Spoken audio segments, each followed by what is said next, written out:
In today's fast-paced world, it's easy to become addicted to instant gratification and the rush of dopamine. With social media, video games, and other forms of entertainment readily available, it is no surprise that many of us struggle to stay focused and productive. However, there is a darker side to cheap dopamine that many of us fail to acknowledge. So in this video, I basically want to explore with you how cheap dopamine can prevent you from becoming high value and achieving your goals. The desire for instant gratification obviously is nothing new. Humans have always sought pleasure and comfort, but with modern technology, the availability of cheap dopamine hits has skyrocketed. These hits of pleasure come in the form of social media notifications, video games, online shopping, and hell, sometimes even something just as simple as scrolling through an endless streams of memes. While there is nothing inherently wrong with enjoying these activities, the issue arises when we become reliant on them as a primary source of happiness. When we prioritize cheap dopamine over meaningful experiences and growth, we basically limit our potential and stunt our personal development.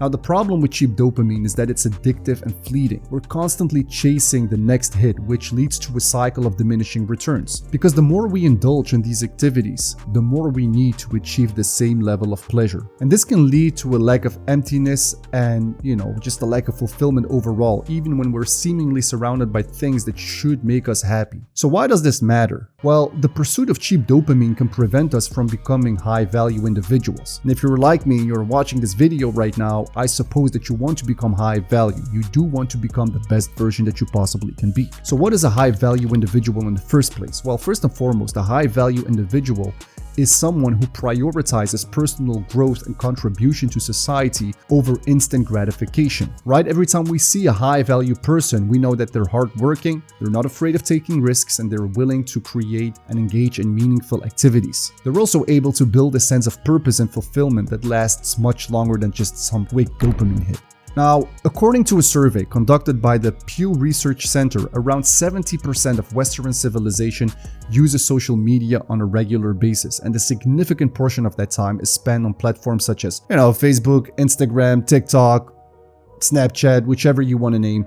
And they're all designed, to provide instant gratification through a bunch of clicks, likes, and shares. And it's not just social media and video games that provide cheap dopamine either, right? Things such as online shopping, gambling, and even just binge watching your favorite Netflix series can all trigger the release of dopamine in the brain. In fact, a study conducted by the University of Chicago found that binge-watching TV shows can, lead to feelings of guilt and loneliness despite the initial rush of pleasure provided by the activity. Because the problem with cheap dopamine is that it doesn't really provide any real value or meaning. It's a temporary escape from reality that can lead to addiction and a lack of motivation to pursue more meaningful goals, right? Kind of like it's just useless if you really think about it. And so in order to break the cycle of cheap dopamine addiction, we need to become more aware of the activities that triggers the release of dopamine in our brains and start to set boundaries. This doesn't mean completely cutting off these activities out of your life, rather being more intentional about how much time we spend on them by focusing on activities that provide real value and meaning, such as learning a new skill or even just volunteering at your favorite elderly home, like whatever. Because at a deeper level, the cost of cheap dopamine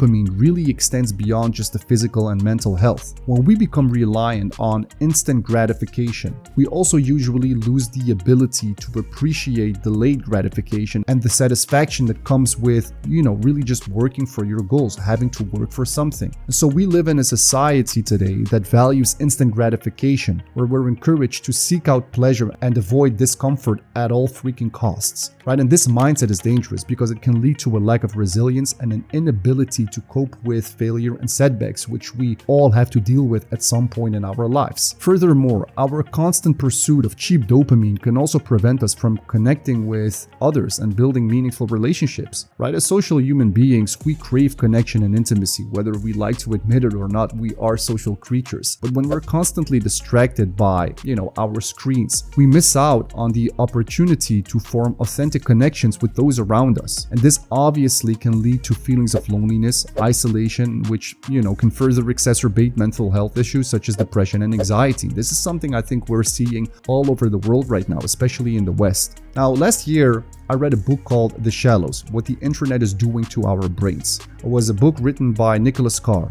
And in the book, he basically argues that our constant use of technology is literally rewiring our brains and quite literally changing the way we think. And so in the book, he claims that our ability to concentrate and think deeply has really drastically diminished because we're constantly distracted by notifications and the allure of cheap dopamine. And so this constant stimulation can really prevent us from engaging in, some introspection, self-reflection, which are just absolutely crucial for personal growth and personal development. So in order to combat the cost of cheap dopamine, we need to cultivate practices that encourage delayed gratification and promote a deeper sense of meaning and purpose. Now, this could include practices such as meditation, journaling, which is what I do, or spending time in nature. But by disconnecting from our screens and connecting with ourselves and those around us, we can build a sense of resilience and just, find fulfillment in pursuing more meaningful goals.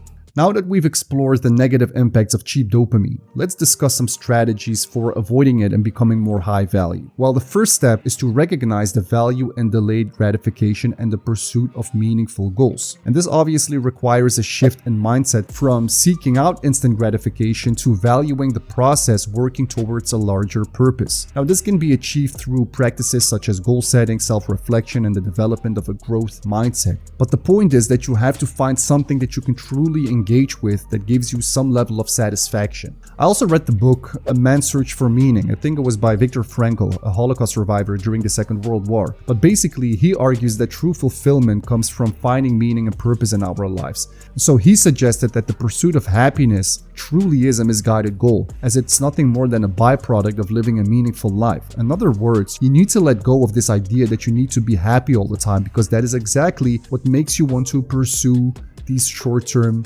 instant gratification pleasures, right? And so by, identifying our values and working towards something bigger that we feel aligned with, we can finally find a sense of purpose and fulfillment that truly goes beyond the temporary high of cheap dopamine. Now, another strategy for avoiding cheap dopamine is to cultivate a sense of mindfulness and just, some present moment awareness. By being fully present in a moment, we can finally, appreciate the beauty and richness of our experiences without the constant need of external validation or distraction. Like I said, this can just be achieved through practices such as meditation or yoga, or simply taking a break from technology and spending time in nature. Like, go out in the world, leave your phone at home and just, learn what it feels like to have your feet in the grass, to just look at the freaking birds and not be surrounded by technology all the time.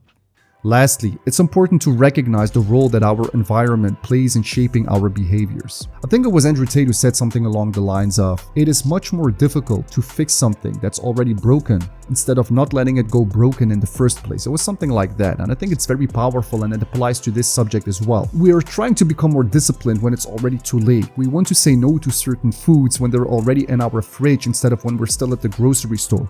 We want to say no to a toxic person when we're already deep in a relationship instead of just doing some proper screening and identifying the red flags on the foresight, right? And so we have this tendency of making things more difficult for ourselves than actually necessary. And so by surrounding ourselves with people, with things, and with experiences that are aligned with our values, that support our goals, we can create a culture of high value that encourages growth and personal development instead of working against it. And so ultimately, becoming high value requires a deep understanding of our own values and priorities, as well as a commitment to living in alignment with them. This involves taking responsibility for our own lives and decisions and striving to make a more positive impact on the world around us. And so by embodying these qualities and living a life of purpose and intention, we can rise above the cheap dopamine trap and become the best versions of ourselves. And so it is, as the philosopher Aristotle once said, "We are what we repeatedly do."